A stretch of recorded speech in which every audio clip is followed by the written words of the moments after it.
You're listening to Natural Resources University. In this podcast network, our hosts are university researchers and extension specialists, opening your gateway to the science of natural resource management.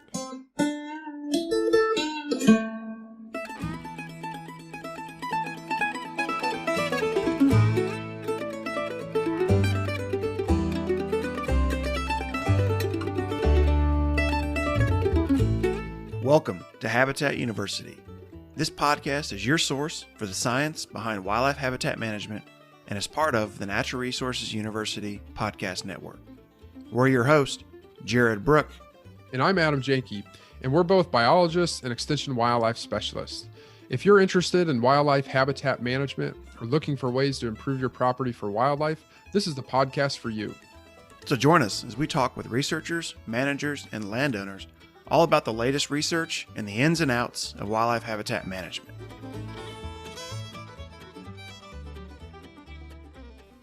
So we're back with Habitat University, and we're continuing to work our way through Aldo's tools of what he called game management, but we're going to kind of use as habitat management. So this week, the tool of discussion is going to be the cow. So Adam did the interview. Adam, who'd you have on to discuss the cow? Yeah, this week we had on Marissa Ring. Marissa is a prairie ecologist with the Nature Conservancy. She covers a territory in Minnesota, South Dakota, and North Dakota, and she's got these interesting perspectives of like biodiversity conservation and management in prairie ecosystems that, of course, often involves the management of grazing animals. And so we came to know of Marissa's work because of her PhD on private lands, where she looked at impacts of various management practices, including like fire, but also grazing on grass and bird responses in the upper Midwest. But through her work with TNC, she's doing really interesting things like with bison grazing and cattle grazing and other things. So we had a nice discussion using the cow in this case as sort of a metaphor for what grazing can mean for wildlife conservation generally. Great. So I'm sure she had some good perspectives, not only from a research standpoint, but also from a on-the-ground management standpoint. Yeah, she definitely has some really good perspectives on that. And we got into that in this presentation because of the work that TNC does, both with private landowners throughout the world actually, but in the upper Midwest where she works, but also on their own preserves and on land that they manage explicitly for like biodiversity. We talked about everything. We talked about different species of grazers like cows versus bison. We talked about unique adaptations that certain wildlife and even rare species of plant in Nebraska have to grazers. And then we talked about interactions with fire, which was also really interesting. It builds on the last episode because we talked a lot about fire there. And of course, in the Great Plains and these grassland ecosystems, fire and grazing are like salt and pepper. They're very complementary of one another and really important. So we talked about all that stuff and a whole bunch more. It was a really fun episode. Awesome. Well, I think the listeners will get a lot of good information about using grazing as a management tool out of this episode. And so with that, we'll let everyone listen to the interview. But before we go, we want to remind folks that we now have a survey that's linked in the show notes of all of our episodes. That's a feedback survey, and it's really going to help us kind of build this podcast as we move forward and also help us identify how people are using the information that we're providing. And so if you don't mind, we would really appreciate anyone that's willing to fill out that survey. It's a few questions really quick, shouldn't take much time at all. So fill out that survey. And again, please like, comment, and subscribe to the podcast however you get your podcasts. Marissa, welcome to the show. Thanks. Great to be here. So what I wanted to start with was just sort of an introduction to who you are, what you do, and what the Nature Conservancy is. Yeah, so I am the prairie ecologist for the Nature Conservancy in Minnesota, North Dakota, and South Dakota. So I work across all three states. I physically sit in the Fargo-Moorhead area, but work in all areas. My background, I come to this field or this job as a lover of prairies, really. And I did my undergrad work in Nebraska, where I actually I went to become a marine biologist, but then you go to school in Nebraska and you fall in love with the prairies. Sure. So yeah, that's kind of, I guess, how this whole thing got set in motion. But I did my graduate work at the University of Missouri, as well as working with Northern Prairie Wildlife Research Station in Jamestown, studying habitat selection in grassland birds. So thinking about habitat and how birds think about habitat is kind of the way I come to the world. Great. I did a short stint as a population geneticist looking at elephants in Kenya as a postdoc. And then I came to the Nature Conservancy, and I've been there for the past 11 years working on grassland ecology issues.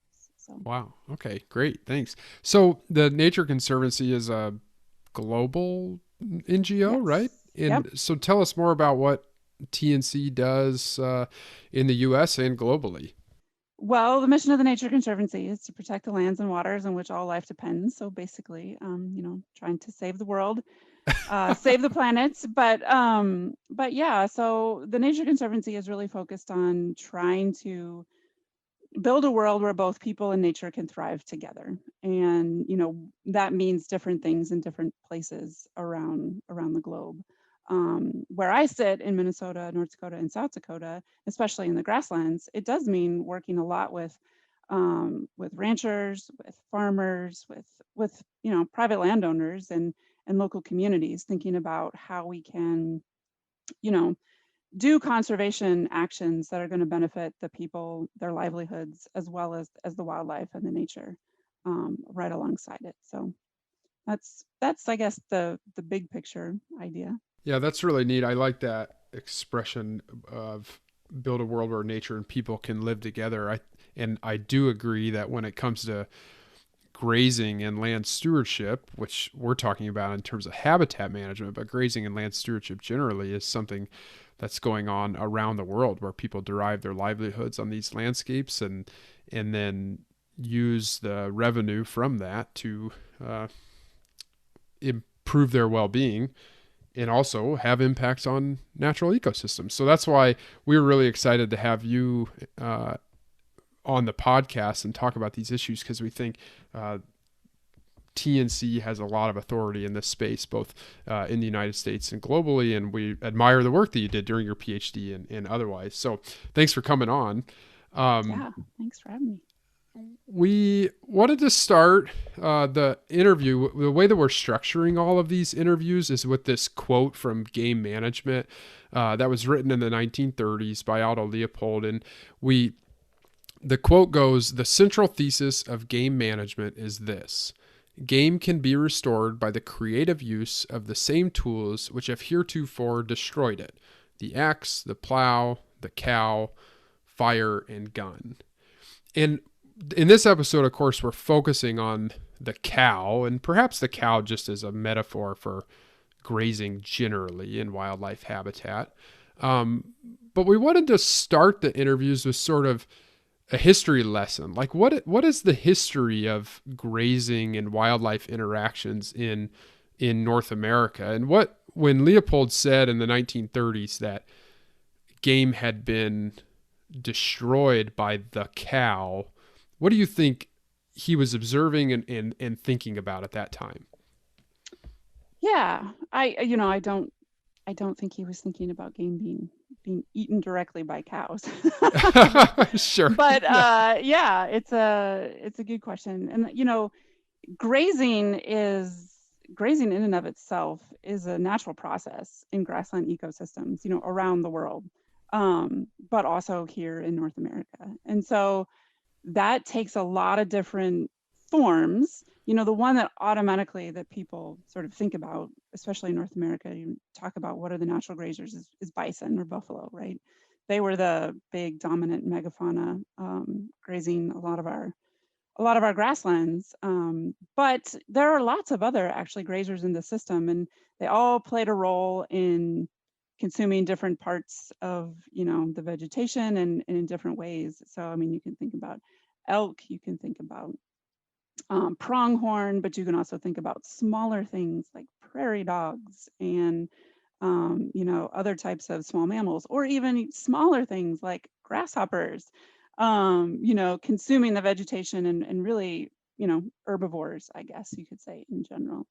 And so that actually plays an important role in grassland ecosystems in and of themselves, right? Especially for the wildlife, because it creates different, and okay, so I have to say, I'm gonna backing up here, your pledge that you took about violating the use of habitat and how we use habitat and its qualifiers like suitable or unsuitable and all those things.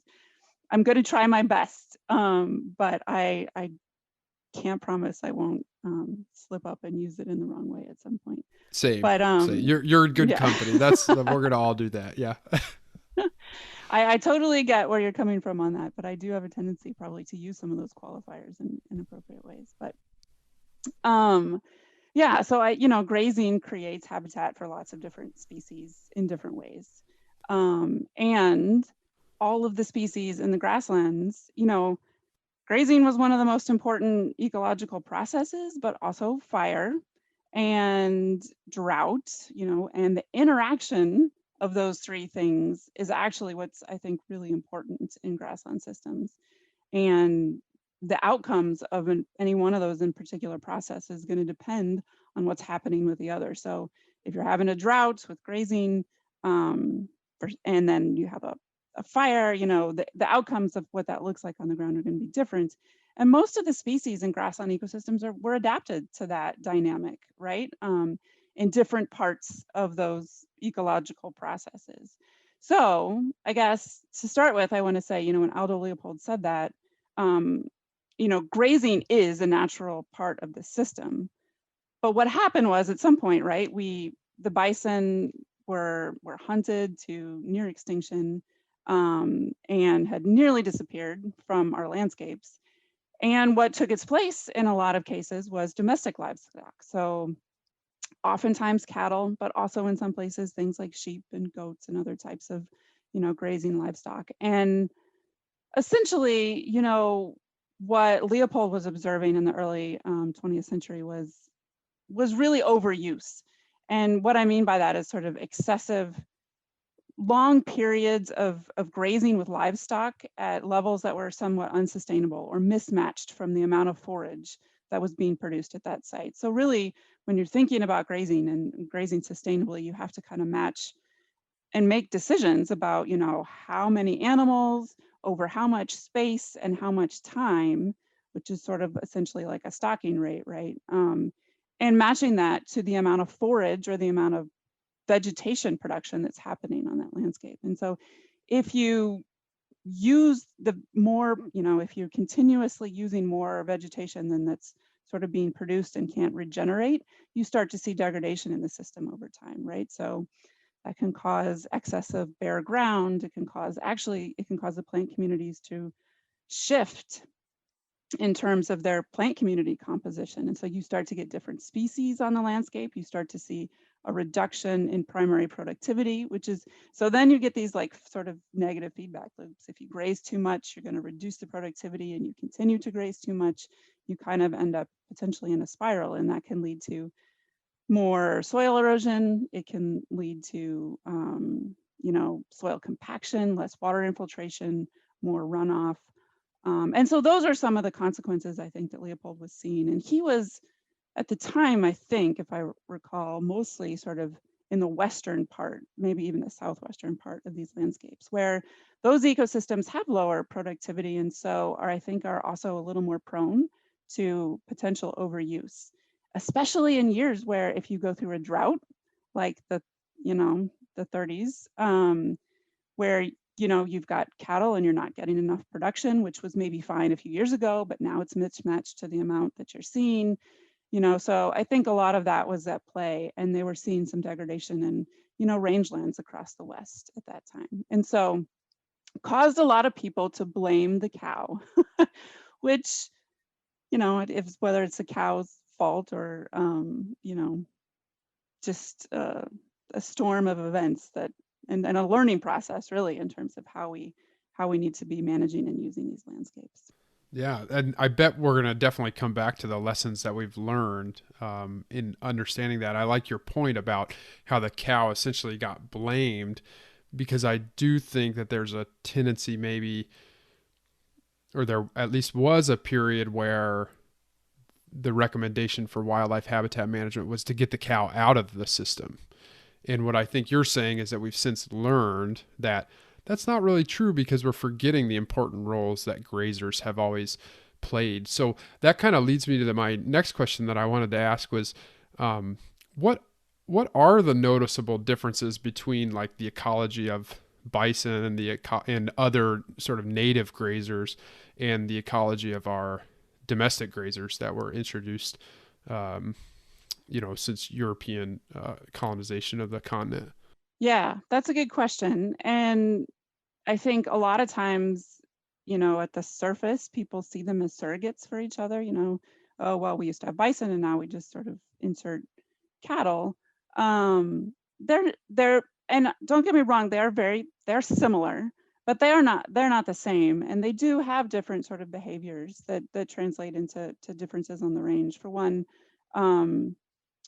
well, there's the seasonality of it. So bison generally can persist on the landscape or, sort of graze on the landscape year round. They're much more built for the winters. And I, sitting in Fargo and the northern plains, think about the harsh winters. I guess maybe it's less of a concern in the southern parts of the Great Plains. But, bison historically would have migrated and moved out of these areas, but they also can withstand the harsh winters much better than cattle. And so cattle are generally taken, off of the open grasslands and range in the wintertime. And so you get a difference in seasonality of how things are used. There's differences in sort of how they actually take bites of food. So it seems funny, but and these are generalizations, right? Like not every animal is the same, just like not every person is the same. But in general, cattle will stand in one spot and eat for a while, where bison are often continuously sort of moving while they eat. And so that also has a different impact, as you can imagine, on the vegetation around them, which translates into different habitat, effects for different species. Also, there is a difference in how they sort of use water. So cattle and shade. So cattle will often tend to, stay closer to water sources. And so you can get, if you've got in a pasture, you can get really uneven use, right? Because you'll get, the areas around water sources may get more use by the cattle than areas further away from the water sources. Whereas bison will sort of come to water and then leave. They don't necessarily just hang out by water sources. That behavior is just different for them. And the same thing sort of for shade, because they're just built for withstanding the weather conditions. And whereas cattle will, in a really hot sunny day, if there's some shade, tend to hang out in those areas. So, in general, there's some dietary differences, and there can be some dietary differences, but in general, they're both grazing the landscape. But those sort of small behavior differences, or seemingly small behavior differences, like eating while you stand versus walking versus hanging out by water or not, can actually translate to differences in what that means in terms of how that change in vegetation structure is appropriate for various different types of wildlife species, right? So, not to say that one is better or worse, because with wildlife and habitat management, like every time, it's always a trade-off, right? So when you do something, it's going to oftentimes be good for a certain suite of species, while at the same time, that's not necessarily going to be good for this other suite of species, right? So there's trade-offs there for sure. That's a point that we have discussed before. Like, well, if you say wildlife habitat alone, this is part of the pledge, of course. Like if you say wildlife habitat alone, you could be talking about a gravel road, because some species are winners and some are losers. So I like that point. It really makes you think. So from your research during your PhD or other work with TNC and others, is there a species that you can think of that really misses out on the bison type grazing, or one that, and then the corollary would be one that really benefits from cattle grazing that we may see like is more abundant today than would have been, than say in the 1700s or something?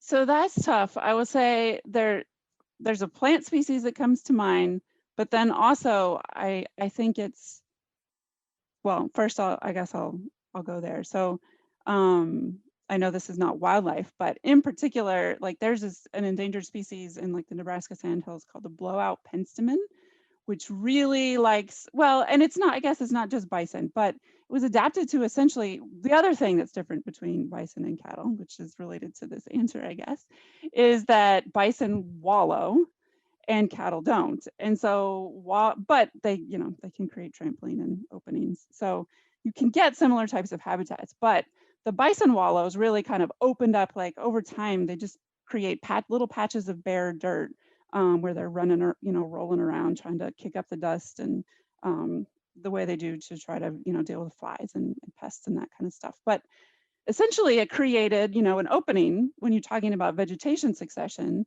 where, the early successional species could come in. And there are some species that are really adapted to those like openings in the habitat. So one of those being, or in the vegetation community, one of those being blowout penstemon, which really needs those openings just to be able to persist. And that's a species that has really declined over time. Now, those openings can be created with livestock use, but they're often not anymore because we're very, ranchers are they have to make their livelihoods on these grasslands. And so they're very, judicious about making sure they're not overusing these rangelands most of the time, which means making sure they don't have a lot of bare ground because they want the forage production for the cattle, right? And so with less bare ground, you get less habitat for some of those early successional plants, but also that's one of the things where, heterogeneity in vegetation structure is what's really important. And so you asked, are there things that are doing really well? I would say, things that kind of like that intermediate type of vegetation structure, not where it's not really short or, really open, like bare ground, versus things that have like maybe a little more shrubby end of the grassland or more dense vegetation and more rest. Those are probably the least represented across our grasslands, and kind of that middle is in many cases, going to be more represented. And so one of the reasons, I love grassland birds. Well, I love grassland birds. I studied them for my PhD, so I have a bias, but there are species all along that spectrum that need the various different types of habitat structure, right? So there are species that need the really short stuff, like actually, chestnut-collared longspurs or mountain plovers, that nest in really short, and they need kind of that, what we might look at and say is overgrazed or just, grazed shorter areas, versus things on the other end of the spectrum, like maybe a bobolink or like a henslow sparrow that needs kind of denser vegetation, maybe less disturbance or less utilization of that vegetation, I guess I would say. And then things all sorts of, in between. And so we need all of those components to really support all species in our grassland habitats. And so I guess I would say maybe there's some things that are different, but I don't know that it's specific to because it's a loss of a bison or it's a loss of a cow. I think both bison and cattle can be managed to create that suite of habitat structure that's going to support the suite of like grassland bird species, for instance. So it's more about how they're managed and how they're used, because we no longer have the ability to have large herds of roaming bison on our landscapes. And so they, many ways, are managed a lot very similar to cattle in terms of practices. I think that discussion on heterogeneity versus homogeneity in grassland ecosystems is probably just a perfect way to transition into like what we've learned since the 1930s and sort of the creative application of grazing, because as you mentioned, the challenge was like widespread overgrazing or parcelization, and essentially forcing people to overutilize range during periods of drought where natural factors would have just sort of moved off the range or other things. And so it created a scenario where there was just a few types of pasture over, or grassland ecosystems over a really large geographic scale. And so that was what Leopold was perhaps lamenting at the time, and what we've learned today in grazing management. So I think that was a perfect transition. So thanks for that. And I want to ask now, how do we go about applying what we know about grazing to wildlife habitat management? And I'd specifically like to stick on this theme of heterogeneity. I don't want to assume that the listeners know that word, so I'd like for you to first sort of offer us a definition of what heterogeneity means in a grazed ecosystem. Yeah, good point. So what I mean by heterogeneity here is variability in the sort of vegetation structure that you would see. And that can be at lots of different scales, right? So we can be talking about within a pasture, you've got some short areas and you've got some taller areas and you've got some areas in between. And so having the juxtaposition of different heights of vegetation is one thing, or different litter depths, or different amounts of bare ground. So you can have heterogeneity among a lot of different sort of vegetation characteristics, or even you can have heterogeneity or variability in plant community types too. So areas where you've got, wetter vegetation, so wetter prairie types versus drier, hill slopes. And so topography can help with that too, in terms of creating some of that variability in the types of plants or the structure that you're seeing out on a landscape. And so, but sometimes you can think about heterogeneity in a larger scale. So maybe you've got one pasture that's sort of that's shorter, more recently grazed, and you've got another pasture that hasn't been grazed, since last year. And so, and with others at varying levels in between. So if you look across a whole ranch, then that's a different level of sort of heterogeneity, right? Where you've got kind of a bigger scale.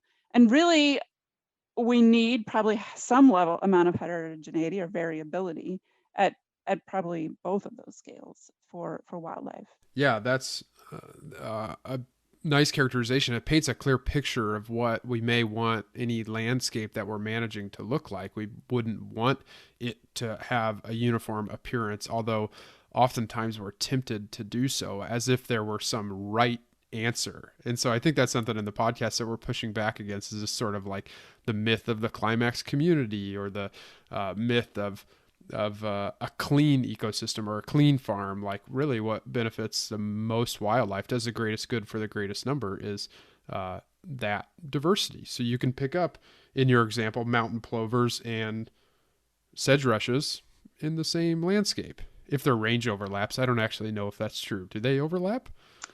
You mean when you said sedge wrens? Or sedge wrens, thank you. Yeah. Thanks for the correction. I would have regretted that later. I don't know that sedge wrens and mountain plovers overlap. Okay, well, not a perfect example, but we could get there. Yeah. Upland sandpipers and sedge wrens, they would overlap and occupy those different. So anyway, okay, great. I appreciate that sort of picture. So, okay, so now we want to talk about the nuts and bolts of this thing, which is like, how does a landowner start to introduce heterogeneity into a system that's either grazed or not grazed by using the cow or grazing animals just generally? Yeah, that is the question of the day, right? So typical of a biologist or ecologist, I'm going to say that I don't have the perfect answer for you, and that it depends, right? But I will say we have learned we've learned a lot. We've learned a lot about how context matters. There are a few generalizations, I think, though, that aren't perfect, but could probably be shared. So when you're thinking about grazing management, there's what you need to think about, right, is like how many animals for how long, over what space, what season, and So, and so there's a couple of things to that. There's like the stocking rate, which is kind of what I just described. Over wet season is kind of like the general grazing system. So the oftentimes referred to as maybe grazing practice. And there are so many different types of grazing practices. I mean, like there's probably the number of grazing practices probably equals the number of different ranchers out there, right? But like there, that. and so there's a continuum, but there's some general categories probably that can help that continuum. So anywhere from like season-long continuous grazing, where you have cattle out on the landscape throughout the whole sort of, annual production cycle growth, which varies depending on where you are in the Great Plains, right? To kind of in the middle, you might have things like deferred rotation, where you kind of rest and then you graze.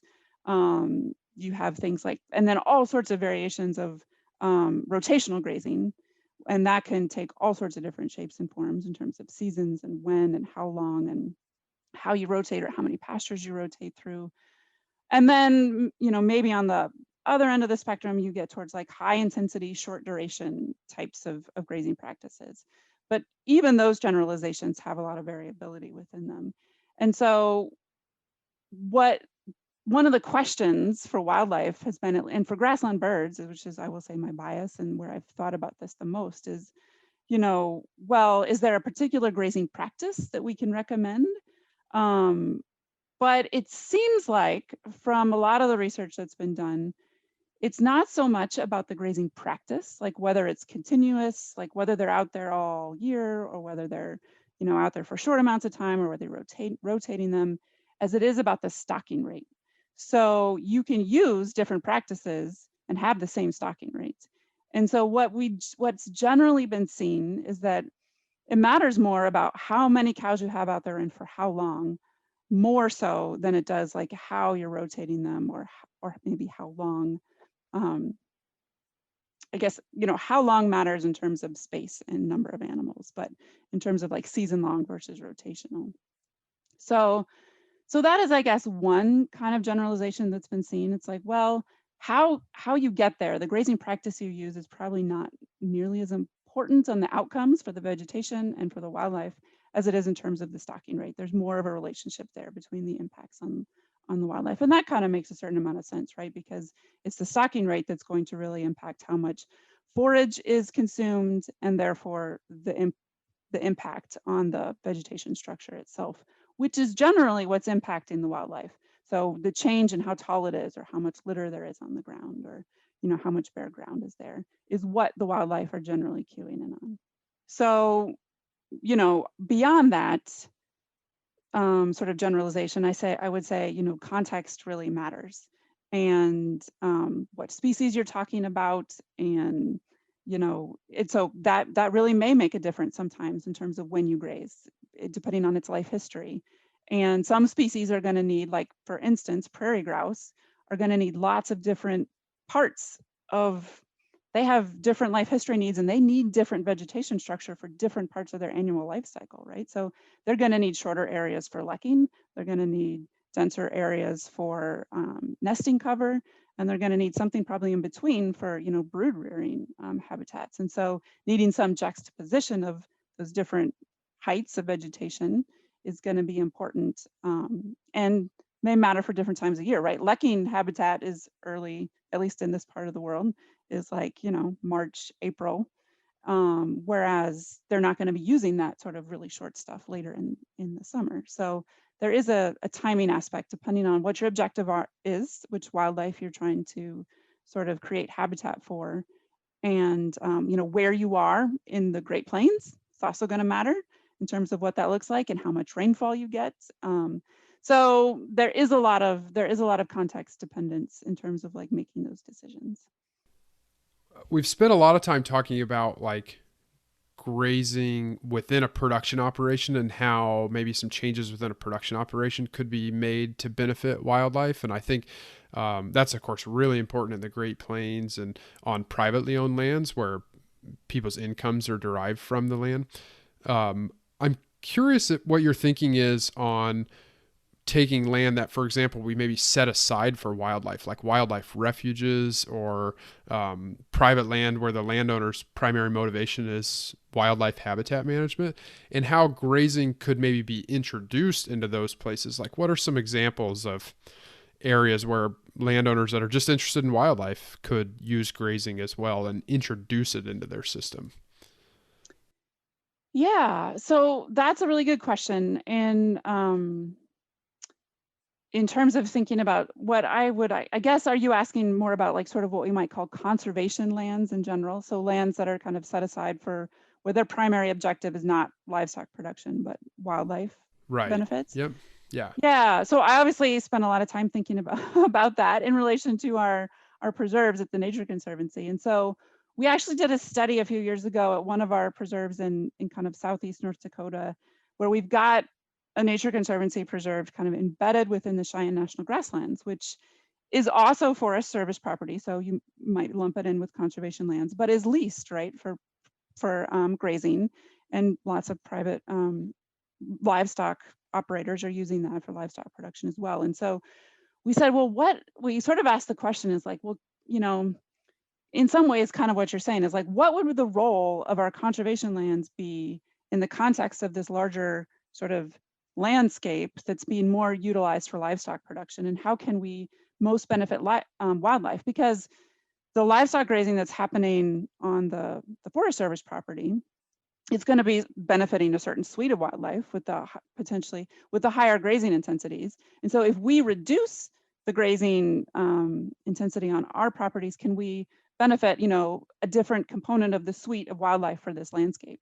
So that's one way that we think about this sometimes in terms of planning, is like, all right, well, what's the context of the landscape where these conservation lands are sitting? So are we in a landscape where there is already a lot of maybe, you know, land that's being burned but not necessarily grazed? And so if we introduce grazing, can we provide something different here for, you know, a suite of wildlife that's not being benefited on, you know, the land surrounding it, or vice versa? Should we reduce the grazing here to provide that opposite end of the spectrum? So thinking about that heterogeneity at the landscape scale. And so we did reduce our grazing intensity, and we found that we did see a slight shift in the bird community, not in terms of, I don't think it wasn't dramatic enough to see totally different species, but different abundances of some of those species.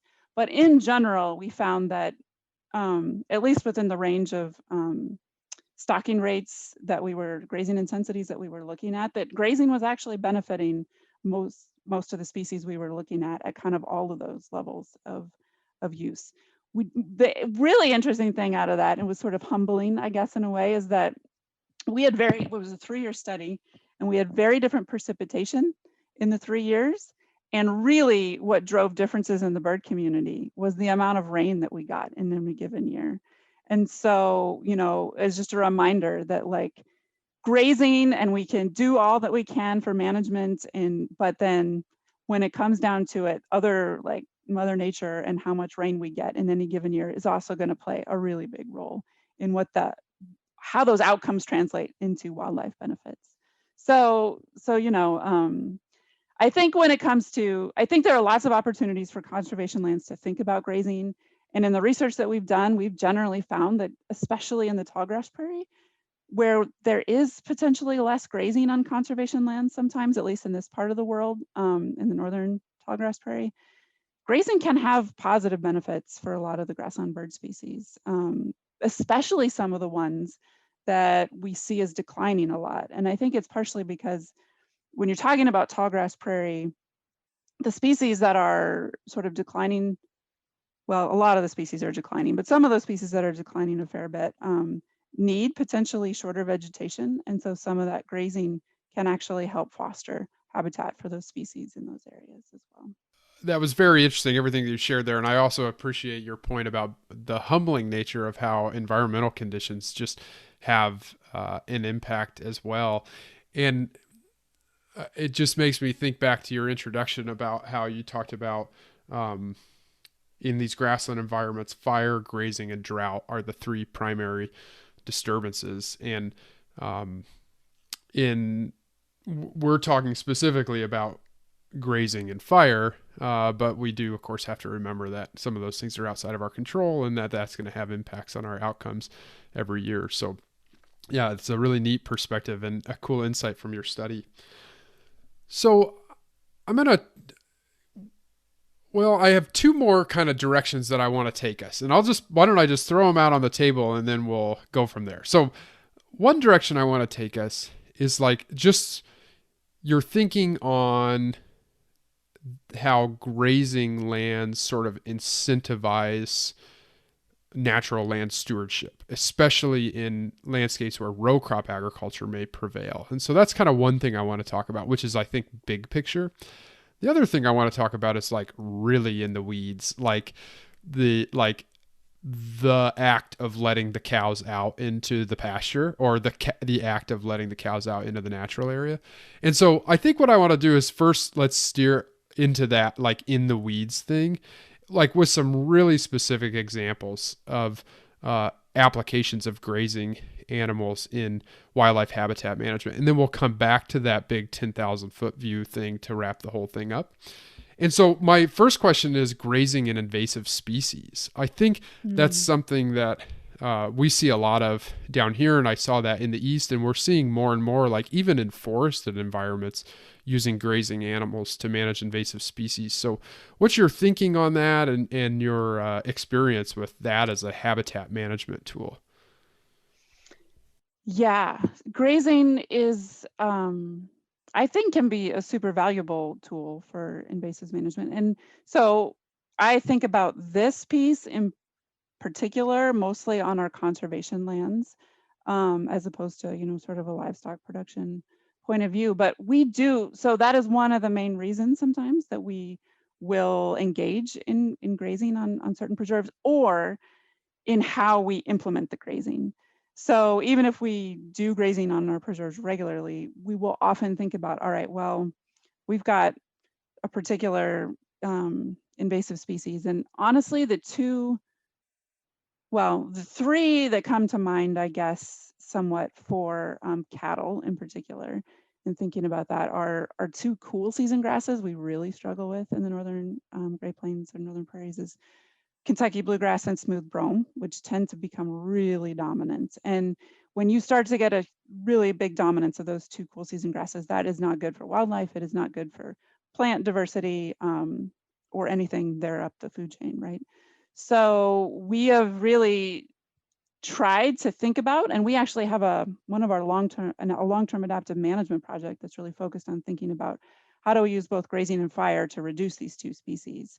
And are there ways that we can target doing this better? Because they're both early sort of producers, right? Cool season species. They have their greatest production in the early spring and then sometimes again in the late fall. And so targeting grazing on those species when they are the most vulnerable to reduce their reserves and whether if you're doing this for any sort of invasive species, that's essentially what you want to try to do is think about, all right, well, what's the life history of the plant invasive species that we're dealing with? And ideally you want to get in there and target it with some pretty heavy grazing probably, and even using like potentially electric fences to like keep them in some area that you really want to reduce or have an impact on that species to reduce its competitive ability with other species. Think about like getting in there before it's setting, before it's blooming potentially, and certainly before it's setting seed. So you're at least short circuiting that reproduction, but sometimes even earlier, like with smooth brome and Kentucky bluegrass, we find that like the really kind of that early shooting stage is when you really want to hit it, because that's when it's kind of sending its reserves above ground and you can really stress the plant the most. So that's really what it's about, is how can we use the cattle to stress the plants by really attacking them and reducing their vigor to reduce the cover. I will also say that though we have actually toyed around with and played in some places with using things like sheep and goats to really target some of the kind of more nasty noxious weeds that cattle are less likely to eat, or in some cases may make them sick, like leafy spurge potentially, but that sheep and goats or goats don't seem to have too much of a trouble eating. Keeping goats contained is challenging, but can be done. And so, yeah, there are ways we're starting to target invasives using that sort of grazing technique as well. Things like thistles or, kind of other really nasty, noxious things that you just don't want to take over. So it can be done with cattle. It can also be done with other types of livestock as well on smaller patches. And it's interesting, there are even like businesses that have, cropped up like rent a goat or rent a sheep and to help because there is so much demand in a lot of conservation lands with the increasing problem of invasive species that we're having to actually accomplish this. Yeah, that is it really neat. And we have a funny example down here. We have in Iowa a company called Goats on the Go. As you say, they have nice names, and it's a crowd pleaser. You introduce those goats into a park or a natural area, especially around the cities, and there's people over there taking pictures and things, which I've thought is kind of a neat way to do education on invasive species and bring more people to the table. And then those livestock producers get some forage out of the deal, and we get a deal with invasive species. So that's really neat. It's neat to hear too your thinking on the diversity of applications of grazing for confronting those modern challenges we have.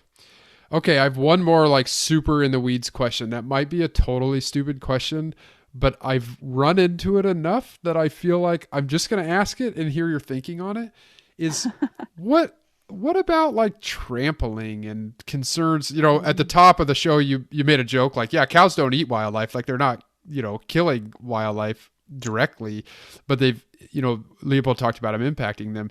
And I just wonder, like, people maybe have this question before they let a herd of goats or before they let cows out on a landscape, like, what are the like potential risks and how do you mitigate those or think about potential risks like that? Yeah, that's a good question, and something that I had thought about earlier and then forgot to get back to.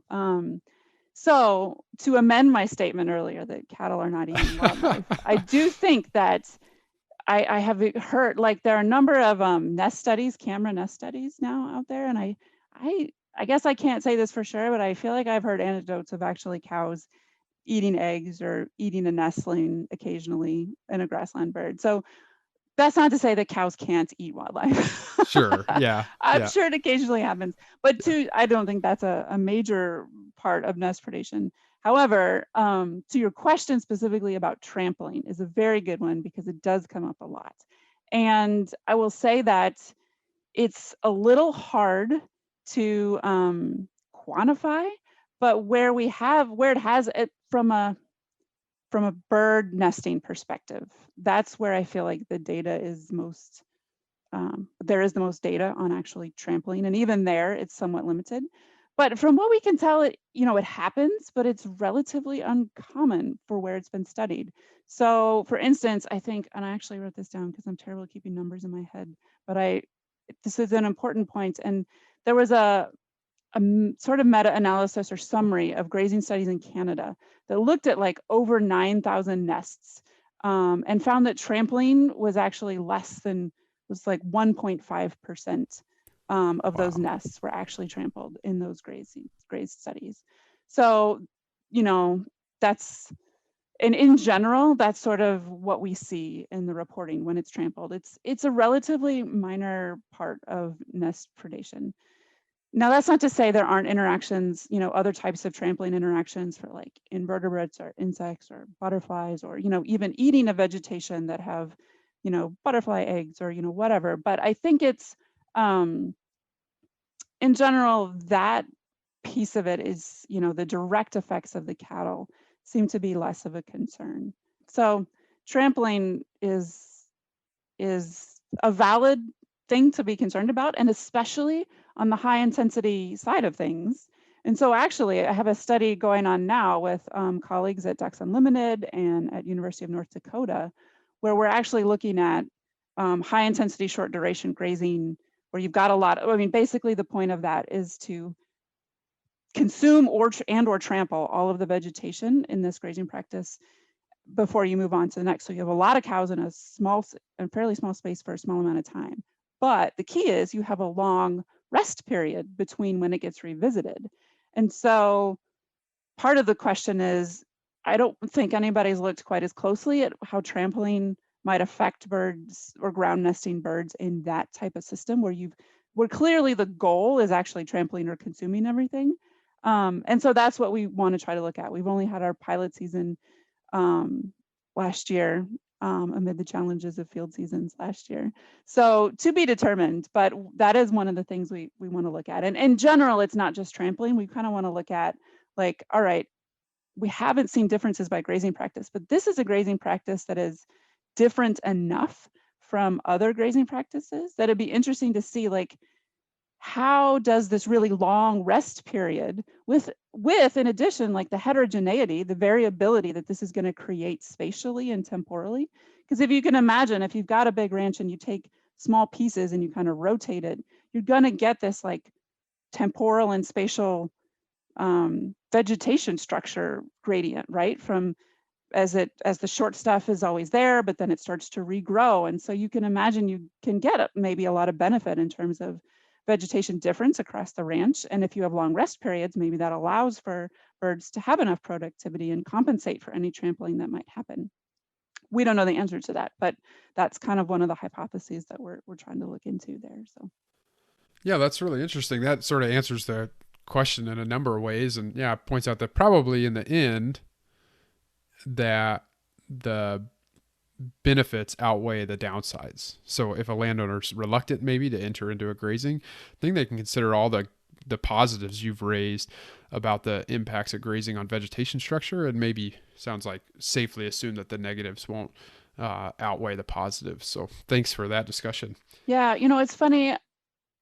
I have often wondered about this because it does seem, when you stand out in a pasture and you look at all the cows and you think about the low level of trampling and they're just walking around everywhere, but then you think about, well, these birds evolved with grazing.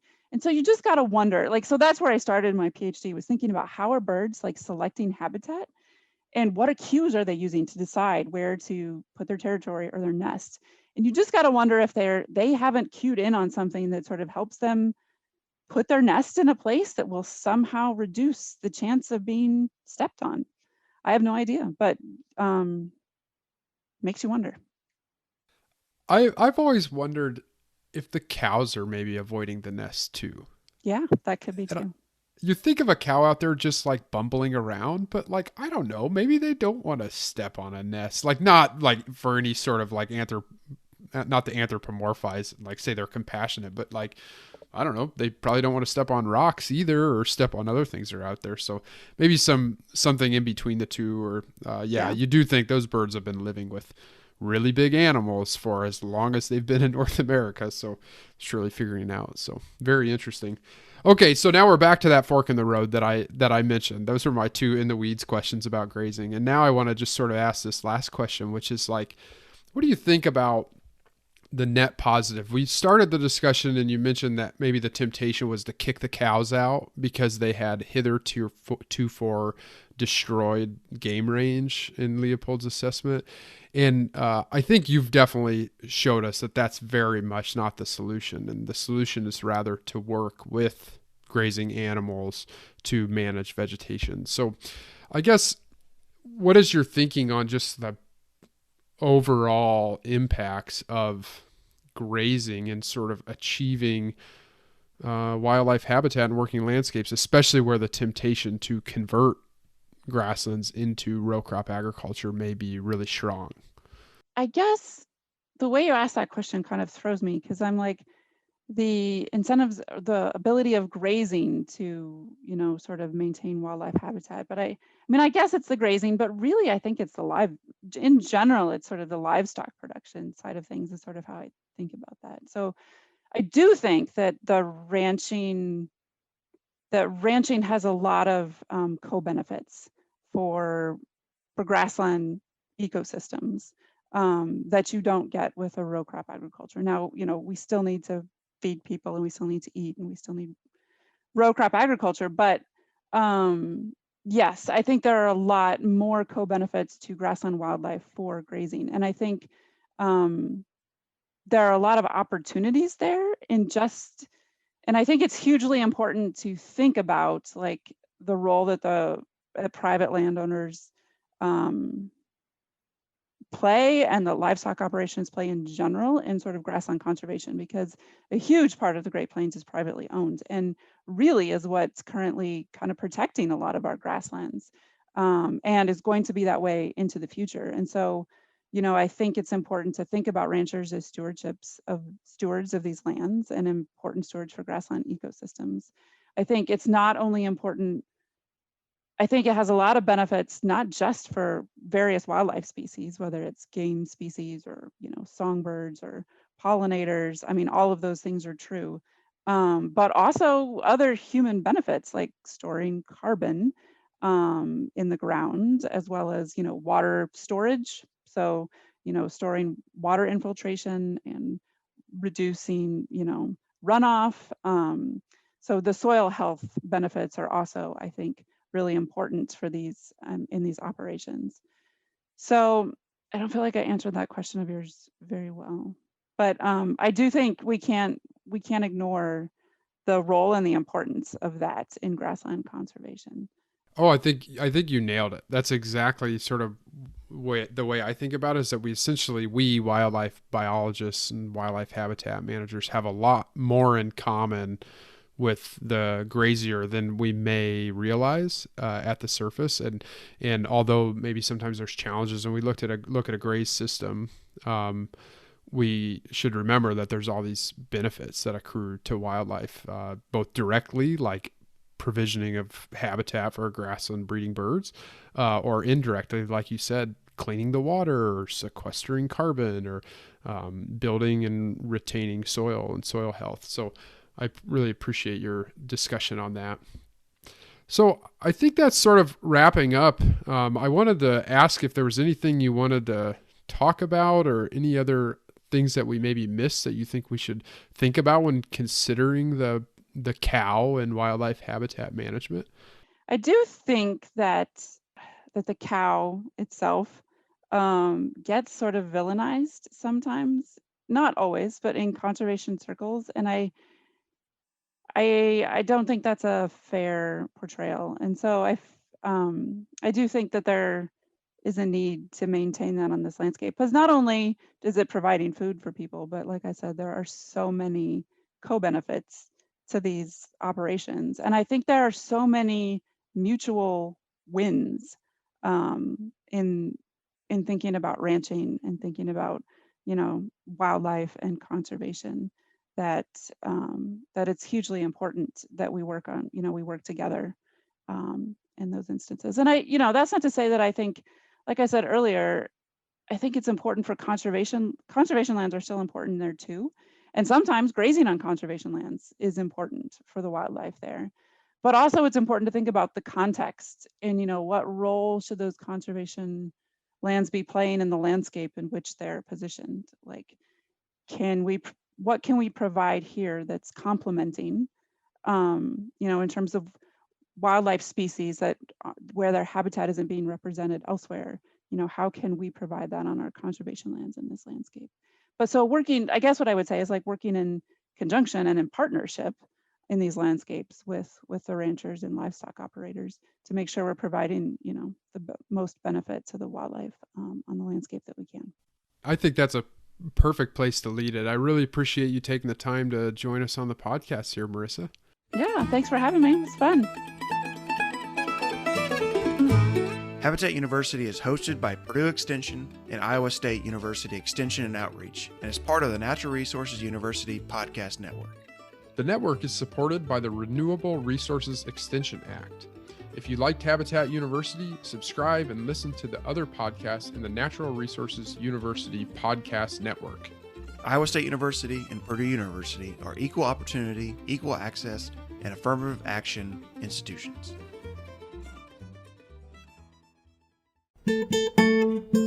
Natural Resources University is funded by the Renewable Resources Extension Act. New episodes are released every Tuesday. For more information, follow us on our social media platforms at NR_University.